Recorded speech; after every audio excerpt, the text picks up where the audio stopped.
Hello, fellow modelers. Bruce here.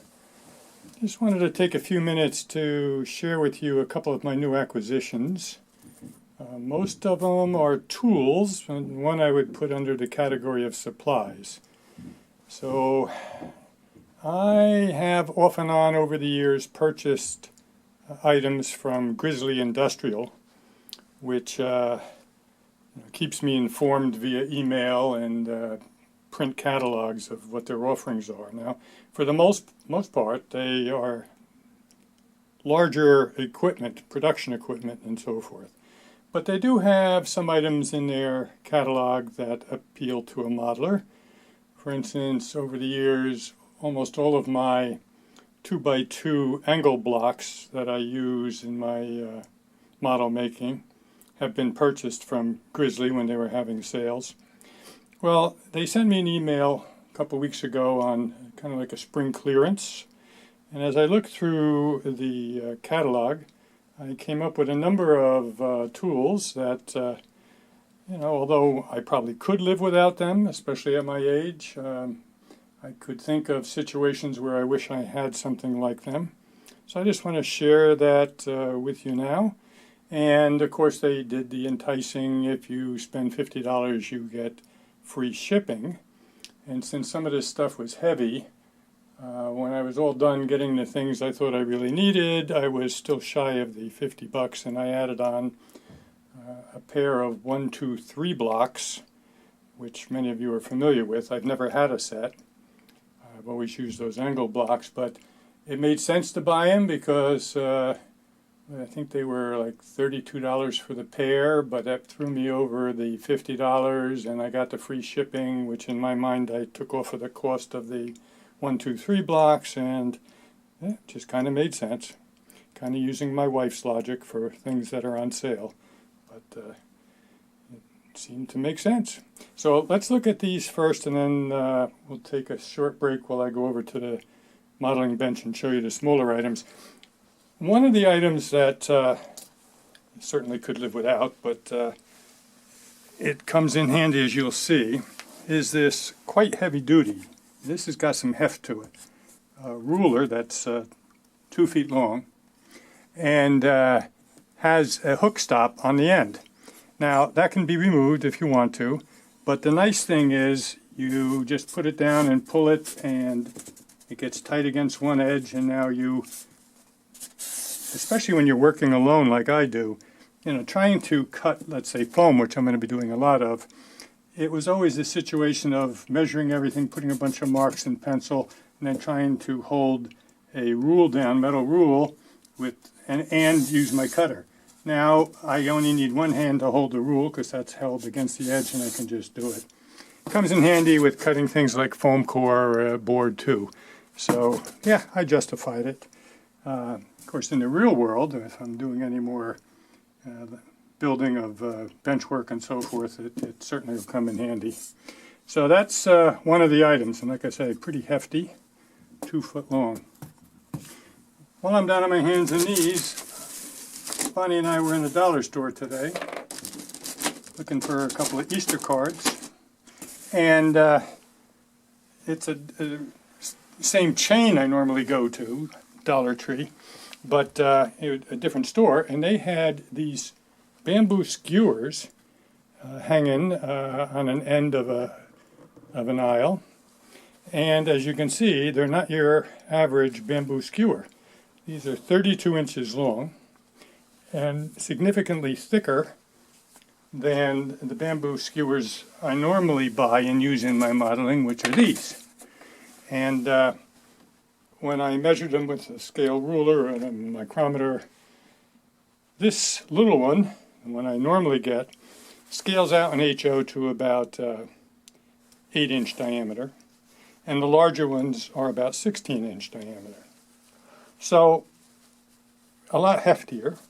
If I am going to make any trestles with poles instead of cut lumber bents, they would be good. I'm thinking it would also be good just to look like a stack of logs in the background, and maybe a retaining wall, etc. So couldn't resist them, and I picked up a pack for $1.25. So that's it on the larger items, and now I'll shut this off, relocate over to the modeling bench and show you some of the smaller items. Talk to you then. Okay, back again, and what you're looking at here is the aforementioned 1, 2, 3 blocks. As I said, I've up to this point in my modeling career built many dozens of kits and many dozens of scratch builds just using 2-inch angle blocks, and I got a load of them because I always seem to need just more, especially since I usually have 2 modeling benches going at the same time. But anyway, yeah, now I have a pair of 1, 2, 3 blocks as well. That's the 2-inch diameter dimension. So you know what they are, and like I say, I've gotten along just fine with these up to this point, but decided to pull the trigger. Another item that they had that from time to time I wish I had when I was dealing with trying to duplicate the pitch of a roof, for instance, and that is a protractor that has an extension on it and will allow you to get perfect angle measurement down beyond just the length of the protractor. So yeah, it's the old geometry teacher in me, but it'll be handy from time to time. So I add that to my pile of regular protractors. And again, many of these were on the steep sale for their spring clearance, so I took advantage of it. Another item is this sanding file, and I like it because it is, well, 2 things. One, you can easily replace the abrasive on the file, and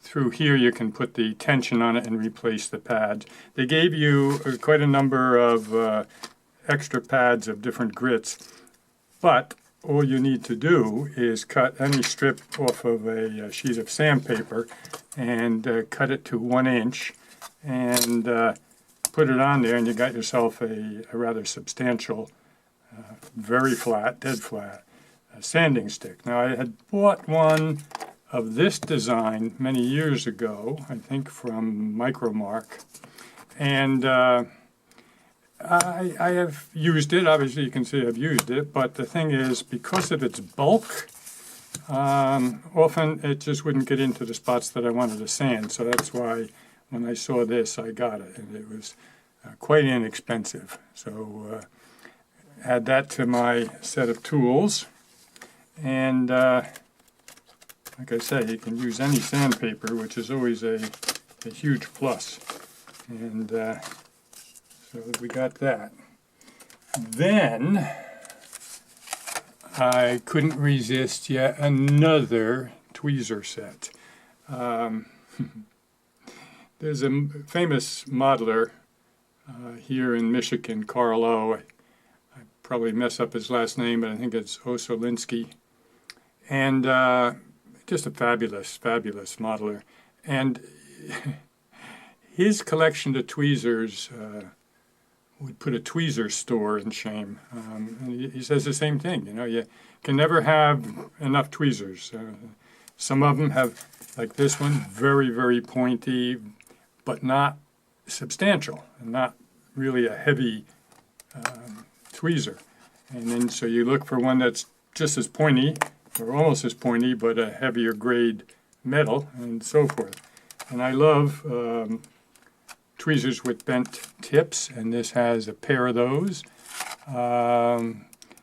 So yeah, again, another 6 pieces of tweezers added to my probably 12.5 tweezers that I already have.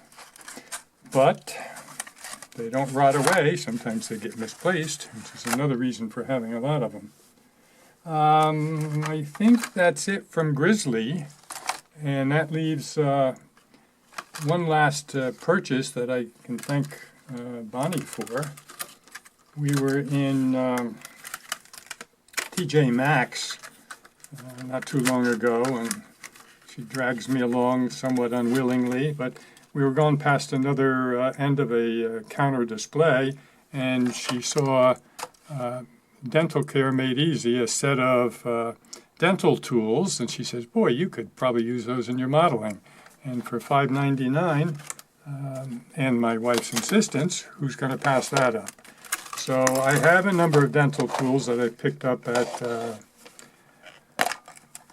model shows over the years, and this set is made well, and almost all the tools have two different ends on them, and I use these a lot when working with plaster, but also I've used tools just like this one for scribing. This has got a protection on it, but for scribing lines in styrene. So yeah, and I've seen other modelers who use it when they need to just take a drop of paint and put it onto, let's say, a little person in a particular spot. There's his buckle, or here's a doorknob, and you just don't want to use a paintbrush, and you just put a little paint on the end of something like this. So we got all those tools plus a mirror. I have one like this, but can never find it when I want it. And every once in a while I want to look inside a model I'm working on. The most common thing is when I have a wire hanging in there for a light and can't find the end of the wire. But anyway, another set of tools from a different profession that come in handy in our modeling. Well, that's it. Those are my acquisitions. Nothing really major. Maybe one thing or so that might surprise you. This kind of sanding stick I can recommend. Yeah, I know we use these from the cosmetic stores and so forth, but they are still a bit flexible, and that's a lot sturdier and dead flat for sanding a long surface. Alrighty, that'll do it for this short video. As always, if you enjoyed the video, please give it a thumbs up, and if you've not already done so, please subscribe to my channel. Talk to you again soon.